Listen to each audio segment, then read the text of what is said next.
इस वीडियो में प्रकृति के 3 प्रधान तत्व जल तत्व, वायु तत्व और अग्नि तत्व के विषय के ऊपर बात किया गया है। प्रणाम सभी को, जय गुरुदेव। आज मैं जल तत्व के विषय के ऊपर बात करने वाला हूँ। तो ये वीडियो को वही लोग समझेंगे जो लोग बुद्धिजीवी होंगे। बुद्धिजीवी इस वीडियो को देखेंगे भी, लाइक भी करेंगे। तो शुरू करने जा रहा हूँ। जल एक ऐसा तत्व है जो बहुत ही ज़्यादा ज़रूरी है। 3 प्रधान तत्व है, उनमें से एक है जल। जल पर इंसानी शरीर टिका हुआ है। जल के बिना इंसान एक दिन भी नहीं रह सकता, क्योंकि इंसानी शरीर का आधा हिस्सा जल तत्व से निर्मित है। जल की बहुत ज़्यादा इंसानी शरीर को ज़रूरत है, लेकिन जल तत्व इंसान के शरीर में बहुत से चीज़ें करता है और बहुत से बुरे नुकसान भी करता है। जल को छान के अच्छे से पियो तो आपका शरीर अच्छा भी बनता है, और गंदा जल पीने से आपका शरीर बुरा बनता है। तो जैसा जल तत्व आप पीते हो, वैसा ही आपके शरीर में के ऊपर फर्क पड़ता है।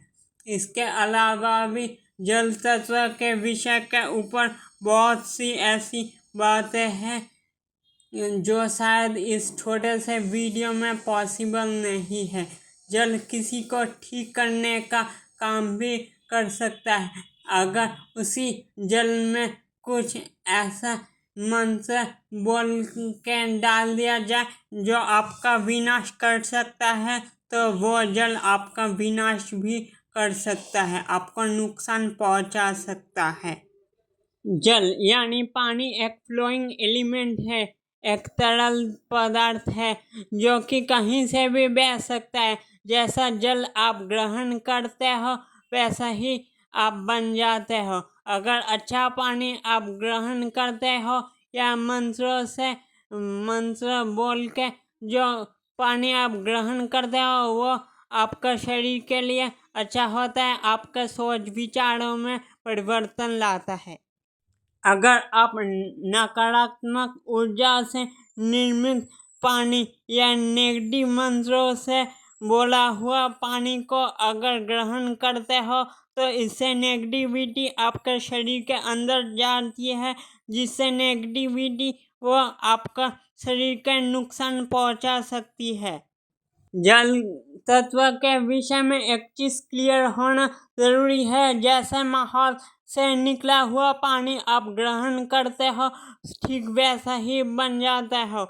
एक नेगेटिव माहौल से निकला हुआ पानी आपके शरीर को अस्वस्थ और बीमार कर सकता है। जल एक ऐसा तत्व है जो अच्छे से अच्छा शुभ अनुष्ठान, शुभ घड़ी में भी काम में आता है, और बुरे से बुरे कचरे या गंदगी को धोने के भी काम आता है। अगर इंसान अपने आप को जल तत्व के अनुसार ढाल लेता है, तो उसे अच्छे से अच्छे चीज़ों में भी उपयोग में लिया जा सकता है और गंदे कामों में भी उपयोग में लिया जा सकता है। इसलिए इसके बारे में क्लियर एक धारणा होना ज़रूरी है। स्वच्छ प्रकृति के 3 प्रधान तत्व में वायु तत्व एक आता है, जिसके विषय में बात करेंगे। के विषय के ऊपर अगर बात करें तो वायु एक ऐसा तत्व है जो न ही सिर्फ हमें जीने में सहायता करता है, बल्कि प्रकृति में भी बहुत सी चीज़ों का संतुलन के पीछे इस तत्व का बहुत ही ज़्यादा प्राधान्य और बहुत ही ज़्यादा मतलब है। अगर वायु तत्व की कमी अगर कहीं पर हो, तो इंसान उससे नहीं रह सकता, क्योंकि इंसान का शरीर एक कनेक्शन में है, तभी वो इंसान जिंदा है। और जिस पर यह कनेक्शन टूट जाता है उसी पर वो इंसान मृत हो जाता है। वायु तत्व वो तत्व है जो प्रकृति से हमें श्वासों के द्वारा जोड़ती है। वायु तत्व तो वायु वो तत्व है जो तत्व अगर कहीं पर बहुत ज़्यादा कम मात्रा में हो तो वहाँ की चीज़ें फलने फूलने में समय लगाती है और वहाँ की चीज़ें ऐसे अच्छे हो, हाँ, ये हमेशा पॉसिबल नहीं है, क्योंकि एक संतुलन अगर कहीं पर नहीं बना हो तो वहाँ पर बहुत सी मुश्किलें और आपदाएं आती है। वायु वो तत्व है जिसके प्रभाव से कोई चीज़ स्थिर भी हो सकती है, वहाँ पर बस भी सकती है और वहाँ से उखाड़ भी सकती है। मतलब प्रकृति से वो वंचित भी हो सकता है एक तरीके से। वायु अगर जहाँ पर ज़ोर ज़ोर से चलने लगे वहाँ तूफान की परिस्थिति बन जाती है और ऐसे में वायु तत्व वहाँ पर एक हानिकारक परिस्थिति और दुष्प्रभाव का कारण बनती है। प्रकृति में आए बदलाव के पीछे वायु तत्व का बहुत ही विशेष योगदान है। ऋतु परिवर्तन और मौसम में भी वायु तत्व का विशेष प्रधानता है। यह तत्व अगर कहीं पर कम हो तो वहाँ की चीज़ें सही से नहीं चलती है। इस तत्व पर आधारित पूरा जगत संसार है। जहाँ कहीं भी प्रकृति में ये तीन प्रधानतम तत्व वायु जल और अग्नि तत्व का समांतर हमें एक बैलेंस नहीं देखने को मिलता है, वहाँ पर जीवन जीने की परिस्थिति भी नहीं हो सकती है। ये बात हमें स्पष्ट रूप से दिमाग में बैठ जानी चाहिए। वायु वो तत्व है जो कहीं प्रकृति में कहीं भी कोई चीज़ हो तो उसको बहाकर आप तक पहुंचा सकती है, लेकिन वो सूक्ष्म मात्रा में होनी चाहिए और जैसे ही फायदे होते हैं वैसे ही नुकसान भी होते हैं। अग्नि वो तत्व है जिससे आप किसी के घर में दिया भी प्रज्वलित कर सकते हैं, रोशनी भी कर सकते हैं, यज्ञ अनुष्ठान भी कर सकते हैं। बहुत से उत्सव या बहुत से चीज़ों में ये तत्व की बहुत विशेष महत्व है। इस तत्व से आप जो भी कार्य करवाना चाह सकते हैं वो पॉसिबल है, लेकिन इस तत्व को भी जलने के लिए वायु तत्व की आवश्यकता होती है। बिना वायु तत्व के अग्नि प्रज्वलित करना संभव नहीं है। अग्नि तत्व एक विशेष महत्वपूर्ण तत्व है। इस तत्व को अच्छे से अच्छे काम में भी लगाया जा सकते हैं, बुरे से बुरे काम में भी लगाया जा सकता है।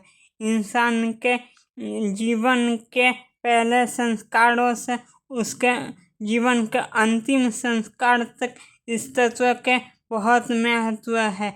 जो भी अनुष्ठान या यज्ञ अनुष्ठान किया जाता है उसमें इस तत्व का विशेषता महत्व बहुत अधिक ज़्यादा है। इस तत्व को जलने के लिए वायु तत्व की आवश्यकता पड़ती है। बिना वायु के अग्नि प्रज्वलित नहीं हो सकती है। इस तत्व से इंसान को नुकसान भी पहुंच सकता है। प्रकृति में नुकसान और प्रलय का भी माहौल हो सकता है। इस तत्व को जैसे आप अपने इस्तेमाल में ले यह तत्व वैसे ही आपके लिए कारीगर होता है। कुछ लोग प्रकृति में ऐसे हैं जो अग्नि तत्व का इस्तेमाल हुक्का, सिगरेट, बीड़ी इत्यादि जलाने में इस्तेमाल करते हैं। उससे सिर्फ प्रकृति को नहीं आपको भी नुकसान हो सकते हैं, आपका स्वास्थ्य खराब हो सकता है। इस अग्नि तत्व का इस्तेमाल सिर्फ अच्छे कामों के लिए ही होना चाहिए। यज्ञ अनुष्ठान के दौरान आप जिस भी वस्तु या चीज़ की आहुति देते हो यज्ञ में उसी चीज़ का अग्नि धुएं के सहारे प्रकृति में, पर्यावरण में फैला देती है, जिससे न ही सिर्फ वायु शुद्ध होता है, इंसान को अच्छी सांस लेने को मिलती है। आप अग्नि प्रज्वलित करके किसी भी खाद्य पदार्थ या वस्तु को गर्म कर सकते हो। दो वस्तु या दो पदार्थों के निरंतर घिसने के माध्यम से जो गर्मी उत्पन्न होती है, उसे ही अग्नि उत्पन्न होती है। इसका इस्तेमाल आप जब भी करें तब सावधानी से करें, क्योंकि अग्नि जैसे इंसान को फ़ायदा भी पहुंचा सकती है, वैसे इसके बहुत सारे नुकसान भी है। ऐसे नुकसान के लिए आपको बचना चाहिए। इस वीडियो में जिन भी प्रकृति के प्रधान 3 तत्व के बारे में बोला गया है, उन तत्वों को देवताओं के बराबर स्थान दिया गया है। जैसे जल तत्व को वरुण देव, वायु तत्व को पवन देव और अग्नि तत्व को अग्निदेव।